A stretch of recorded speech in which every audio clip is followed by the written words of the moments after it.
I'm Doug, and this is the Taste and Sensibility channel. And today we're at Christmas Wine Tastings for 2022, episode number 7, where we're looking at red blends from the 3 countries we've been exploring. So I've got one from Argentina, got one from Australia, got one from Spain, and I threw in a bonus wine from California because it was just sitting there on the shelf staring at me. I would say 2 of these are more carefully made, blended, and documented red blends.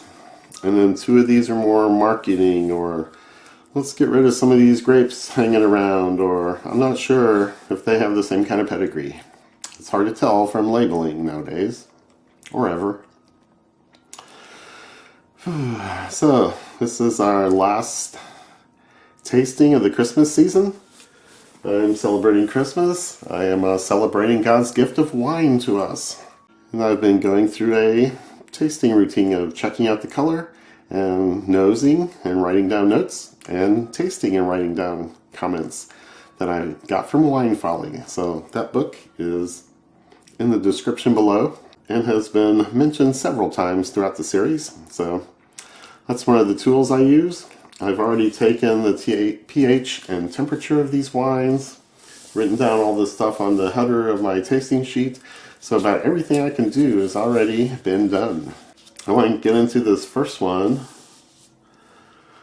from Argentina called Achaval Ferrer is the brand name, company name, and Quimera is the name of the wine. It's from Mendoza, Argentina, 2016 vintage.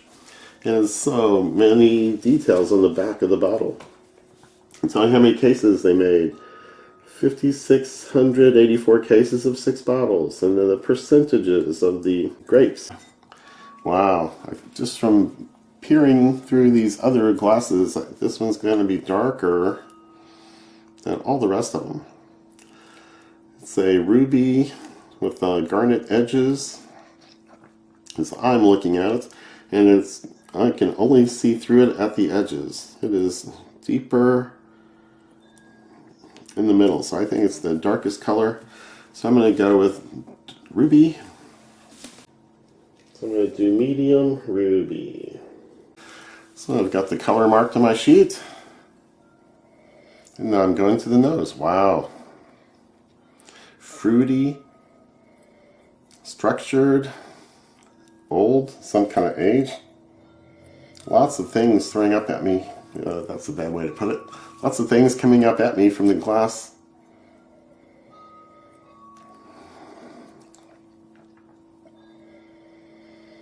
Wow, I would say blackberry, cherry, raspberry, plum.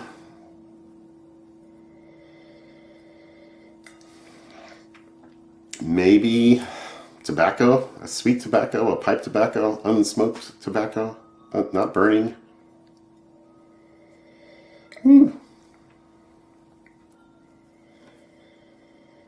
Maybe baking spices, but it's further down. So I've got a little congestion in my nose, and I can smell some things. Me smelling at half power is not that big of a deal because I don't smell all that well anyway. So I'll just miss a couple more things that I might usually get. But this is a really good aroma. Deep, rich, and fruity for the most part.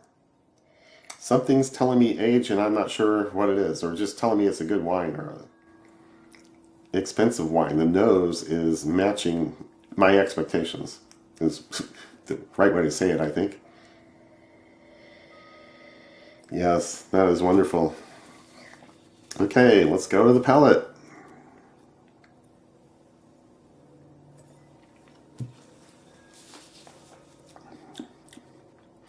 Wow. I don't get a lot of tannins. The fruit, it's all very smooth and interwoven and integrated. Blackberries don't really stand out. If I think about it, yeah, I can pull out a dark cherry note and a blackberry note. Not tart enough to be a cranberry. There's no acid that I can detect on as a separate thing.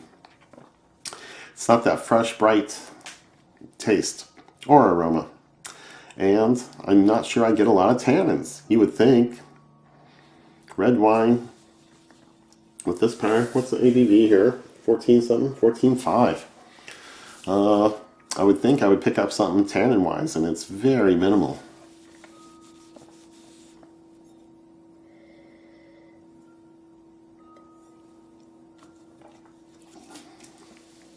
So it's a nice, pleasant, fresh freshness, not from acidity, but from the fruitiness. Okay, I think I'm starting to get a feel for the tannins here. They're just sort of slowly growing in at the end. It's only at the finish. They're not really strong. They're not grabbing my tongue and having a big wrestling match. It's just kind of growing a little fuzz on my tongue slowly. Sip by sip, maybe it's increasing.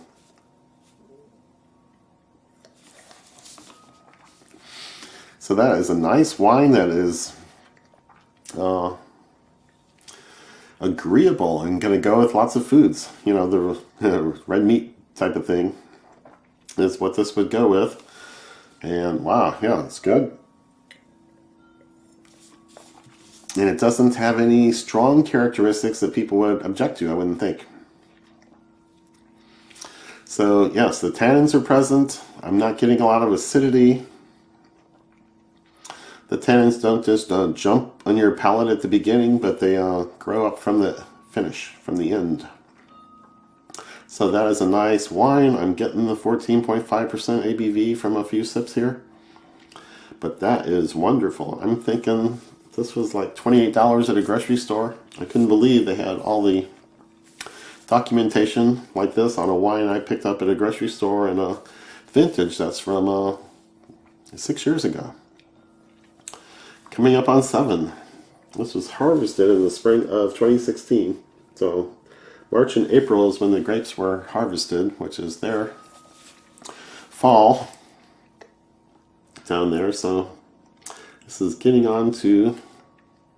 approaching 7 years since the harvest there. So this is really nice, and I definitely say worth the money.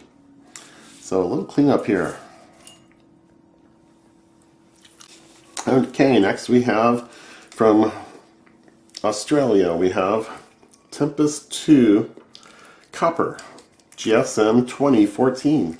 So it's an older vintage. And GSM is just the abbreviation or the acronym for a red blend that's very popular in France, and it's Southern Rhone blend. So this is a Grenache, Shiraz, and Mourvedre blend that they do in the Barossa Valley from grapes that are grown there. So let's look at that color. Oh wow, lighter. It's ruby. I can see all the way through at every point, really. Much less intensity on the color, which I think happens when it ages in the bottle. And wow, nose is ambiguous to me, so I don't know if I'm sick or I'm just not a good noser.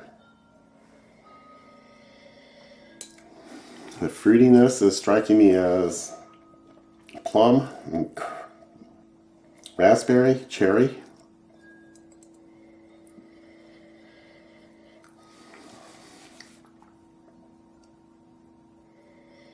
And some aging components, but I can't say it's like oak or leather or tobacco. Something old, maybe something a little earthy coming up at me. Hard to say. It's not as fruity as this thing was. Not as black and dark in the berried style as this thing was. So this might be my standard for this whole set here. There's a nice light fruitiness. It's not as dark, and I think I'm missing blackberry. Okay, so enough nosing with my half-working nose. Let's go to the palate.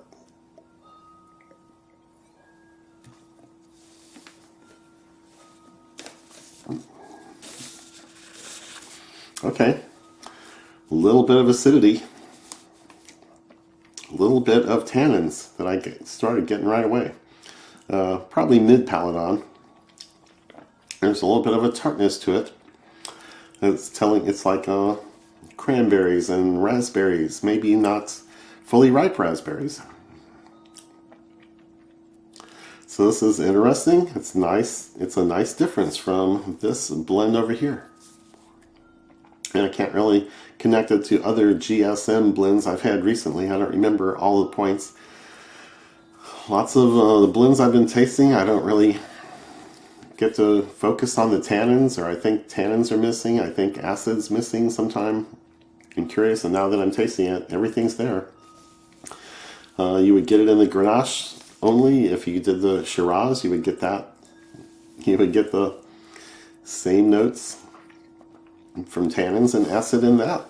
So it's not like it's an odd thing because it's a blend. I'm getting all the components. It's just harder to pick them apart when there's all these parts from 3 different grape varieties.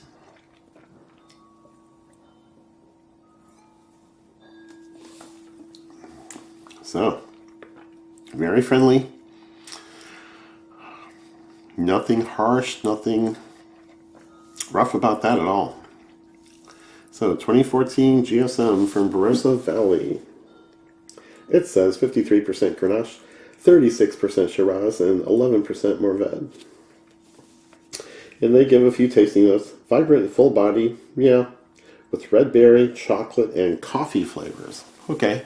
Oh, so they're agreeing with me about red berry rather than blackberries. I can't say I get any coffee or chocolate. There is a bitterness, there's a grip from the tannins, but it's not anything like coffee or chocolate or oak or other things I was looking for in a wine. So good and not stellar or outstanding.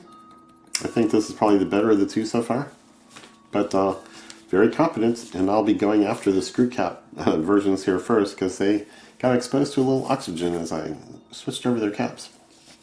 So I think I'll clean up and move on. Now the next wine we have here is from Spain, and I think the E on the front is for España. And this is from a company called Locations, and they put a guy's name, Dave Finney, on it, winemaker. So I think he's just basically collecting grapes from good grape growing regions and directing some winemaking and bottling it, but they don't say anything about the grape varieties. They barely tell you where it's bottled, some city, which I'm not going to try to pronounce, in Spain. But I do see it is a 15% alcohol and they write down the vintage. Does it have a vintage? I think it does.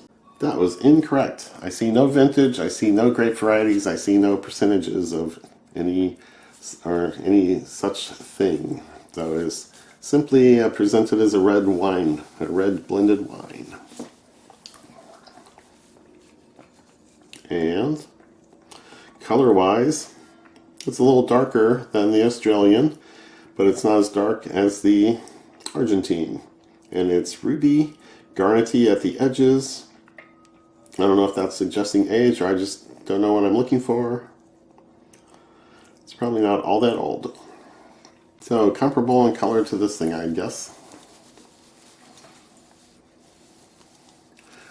Swirly, swirly. Open it up. These have all been poured for 30-40 minutes so far, so they're sort of decanted. Oh, okay. Fruity. Red fruits, I'd say.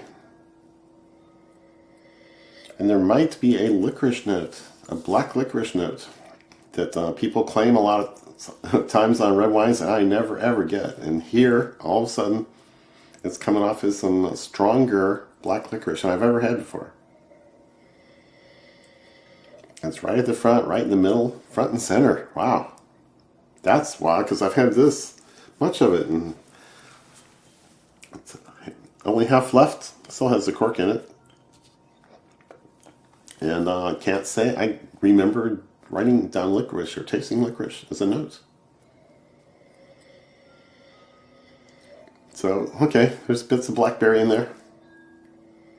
raspberry, cherry,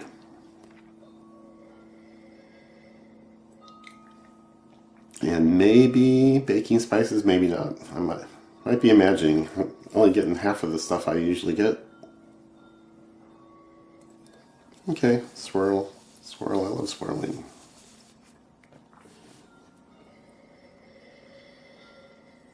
Yeah, that might be a blackberry raspberry mixture, but today I'm interpreting the stuff coming at me as licorice. That's so wild. Okay, that doesn't happen often, but let's taste. Let's not smell it all day. Let's taste it.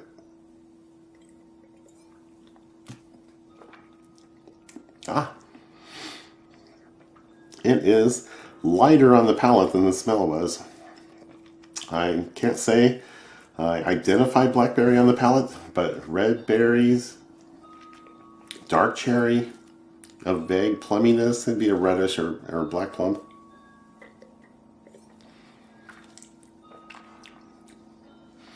Vague plumminess, raspberry, cherry. Tannins don't really stand out, but they're in there, I think, and just creeping up on the finish at the end. I can't say I'm detecting anything that I identify as acid or acidity as a separate thing. It's just all integrated into the fruit gamish that I'm getting. So it's a nice red. Don't know if I would pay $20 for it again, with all the lack of information and transparency that's there. I think this is well under 20. This was 27, and they tell you lots more about what they've done. So this might be more of a marketing brand, but the wine is pretty decent. It'd be a pretty good one at $10 or $15. And 20 is like, yeah, I can find other interesting things for $20. Wow, I'm starting to get opinionated. So it's pleasant, it's nice, I like it, and I will definitely finish the bottle. And probably do some more food pairings and things with it. But it's not a standout in this particular collection. And I think I'm ready to move on. And my last white of the day is called Gen 5 Ancestral Red, California 2020. And they have kind of a tree cross-section, and they say Zinfandel, Cabernet Sauvignon, Malbec, Merlot, and Petit Syrah. So I think they're admitting the 5 grape varieties that are in the blend, but they don't give you anything about amounts. And they give a few tasting notes on the back that I'll try to ignore for the moment. Ooh, it's a little more purple when I'm seeing white all the way through it. And I think these still look garnety from here, and this one looks purple from here. So, overhead,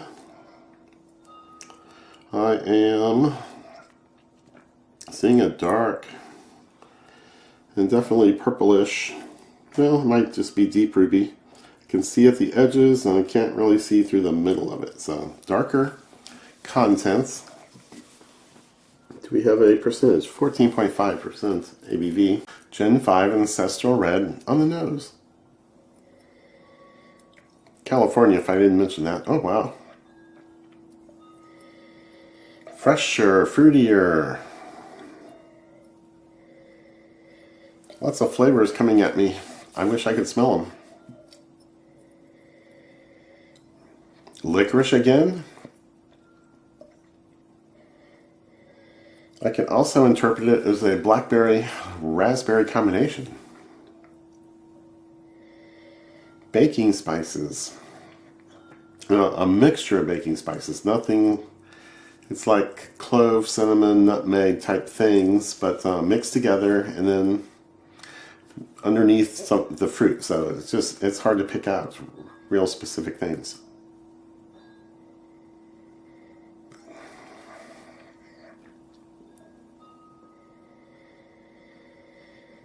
Yes, that is really nice. Fruitiness, I can go back and forth between a fruit mixture and a licorice nut. Oh, that's so wild. Very good aroma. Fresher and more appealing than the noses on these. Okay, this was really rich, but it's better than these two, I think. Very good nose. Okay, I'm dying to taste it.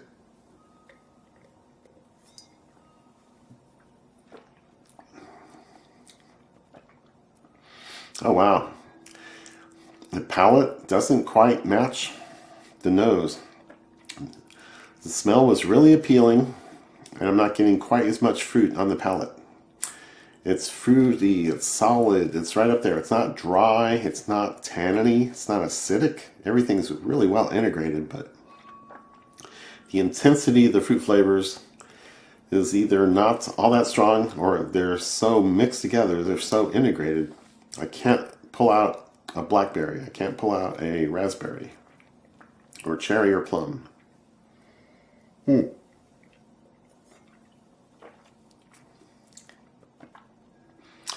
it might be a tad sweeter than any of these others. And I don't really pick it up as sweetness necessarily. I pick it up as more fruitiness. And I can't specify the fruit. So it's a good feature. It's attractive. It's appealing. People would like it, I would think. But I can't really get down into the notes. That's what I like about single varieties, is you're just messing with one thing and a few variations because of climate or this country or that geographic oddity that's related to, or a weather oddity it's related to. These blends just mix together lots of different things, and they're pleasant to drink. They can go well with a meal, but they're hard to do this with and analyze and pull out specific notes or understand. Understanding the whole mixture is harder with these than the things we've done previously.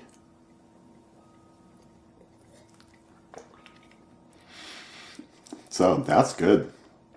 I might cook a steak today just to have this wine with it. Yeah, it's really good. Yes, it's a good medium to full-bodied red wine. The fruitiness jumps out on the nose and jumps out on the palate. And strikes me as sweeter than all three of these others. Sweeter, fruitier, and it's not especially sweet. And I can't say there's tannins that would cause anyone to go, no, I don't like that sensation. And don't really pick up acidity as a separate thing. It's just a great blend.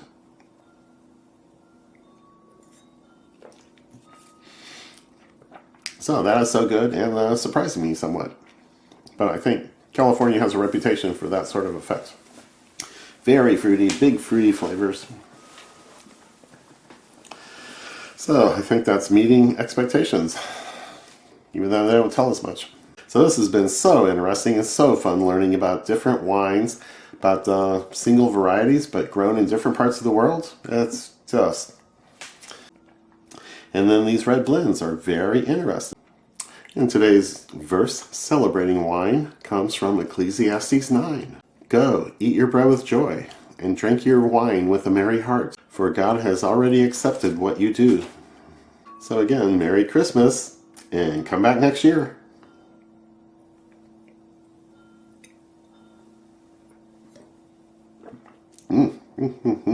California.